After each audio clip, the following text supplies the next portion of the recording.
Hello everyone, Watch Review here with my news and updates for the month of February. In case you're wondering what happened in January's, I will get into that in a minute, but first, have you seen the photos for the upcoming Marvel Universe 2-packs? Let's take a quick look. Now, I'm not sure how many of you guys already follow MarvelousNews.com, but they seem to have a pretty comprehensive database of Marvel figures, in addition to also having some really cool news and updates, and that's where I learned about these upcoming Marvel Universe 2-packs, which I believe are additions to their Greatest Battles line. And that's the Deadpool Crossbones pack and a Wolverine Silver Samurai pack. I'm really excited for the Silver Samurai pack, just because Silver Samurai really hasn't had a figure, or a modern figure.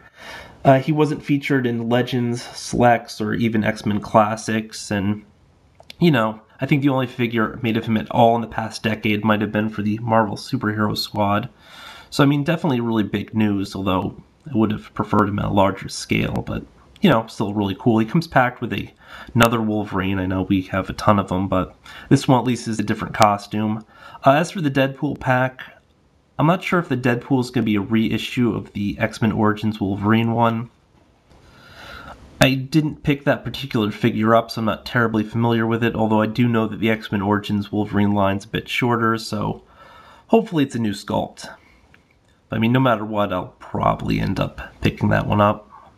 Other big news, apparently they're going to be doing another wave of the Iron Man 2 stuff, which is surprising considering Iron Man 2 is currently on like DVD and stuff, and you know, it's been out for quite a while. The only thing really of note is they have the Hammer drone concept, I guess, and then the rest is just a whole bunch of new Iron Man variants and then one new War Machine.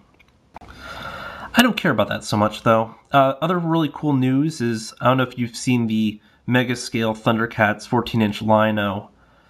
You know, Mezco's putting it out, which means that Mezco might have the license just to do Thundercats products. I'm not sure how long they've been doing this, but Mezco also happens to design articulate figures, so I'm hoping that this might segue into getting articulate Thundercats figures, because that would be really, really cool.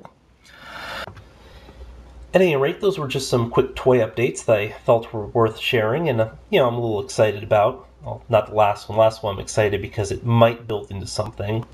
One other really big update happened last month. I don't know if you've seen it or not yet, but Sentinel's been confirmed for Marvel vs. Capcom 3 in addition to two other characters. I can't remember offhand. Now, they actually had the news leaked through a magazine, I think like 2 or 3 days before it actually got posted to YouTube, but after that happened, Marvel posted a gameplay vid.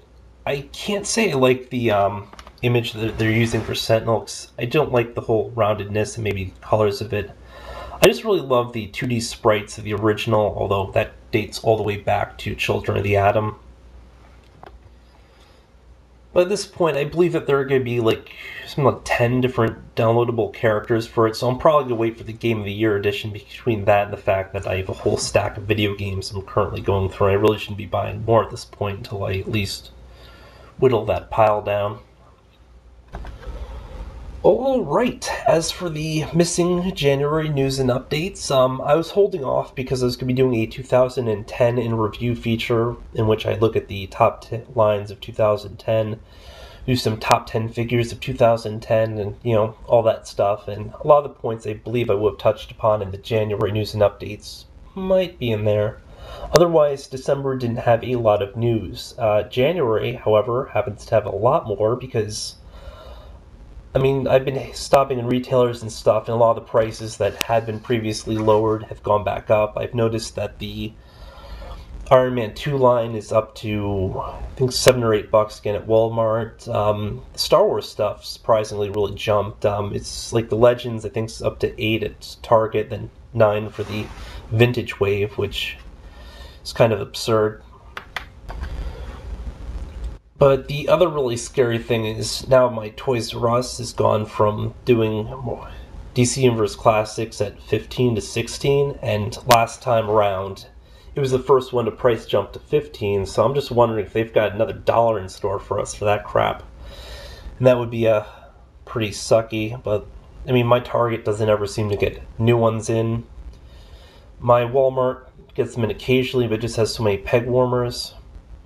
I honestly just have to get stuck buying online for a lot of this stuff at this point.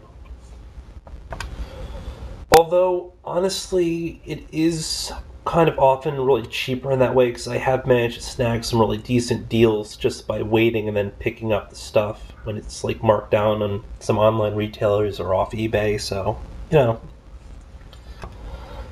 Otherwise, I think I'm gonna probably try to just buy less crazy stuff going forward. So I'm sort of entering like that little crisis phase when, you figure that you'll probably be collecting for the rest of your life because you don't really plan on stopping collecting. But at the same time, if you keep buying the same amount of stuff every year, eventually you just don't have enough room to feasibly store everything. So I'm gonna try to limit myself a little bit, although I'm really bad at that. And of course, I'm also going to try to just cut down on imports because those get crazy, crazy, crazy expensive really, really quickly. Although, even as I say that, I do happen to have an order coming to me right now that's got a few items in it, and I'm tempted to order a bunch of other stuff off Hobby Link Japan because they've got a few items on clearance that are pretty cool, so I don't think I'm going to win that battle. I really don't.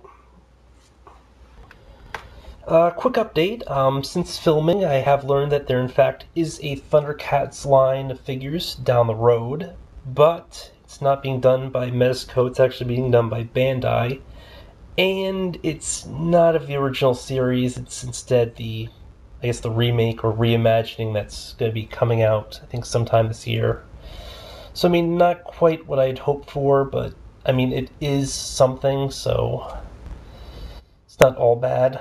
But yeah, I have a link to the site that has some pictures. I guess somebody smuggled a camera or brought a camera and took some pictures where they shouldn't have. But you have a whole bunch of blurry pictures of what the stuff kind of looks like. And it looks like there's a 4-inch line, but they're also planning on doing a slightly larger line. There's some vehicles. They only have 4 figures out on display, and they showed what the characters actually are going to look like. Chitara still, looks hot and everything. Panther, instead of being his usual badass self, is just this giant buff-looking character. Again, that's pretty cool, but I'm not liking the Lino and Tigra as much. But hey, the cycle of figure shelf life continues, and they will move around and sometimes into storage, but that's just how it goes. But yeah, expect the 2010 in review sometime by, I guess, middle of the month, middle end-ish of February. Not sure how long this could be at this point, though, but I will make generous use of the details box with a lot of stuff to save time actually talking in the video about it. But yeah, until next time when I have actual content out. But hey, once the show comes out, those looks might actually work for the characters. But other than that, I'll just be trying to, I guess, review more recent figures, like the stuff from like last year onwards. I've got like a whole bunch of stuff still in package. I like to open stuff slowly because then you can appreciate the figures a bit more, as opposed to just opening something up, admiring it for a second, then tossing it on the shelf. And they, kind of like cycle around, like I'll have them sitting at the computer desk for a while, and then eventually they'll end up on a shelf. Like Black Manta's been out for a while. When I get another large figure that I really like, it'll probably replace where I have Black Manta, and I have my little Mario things there as well.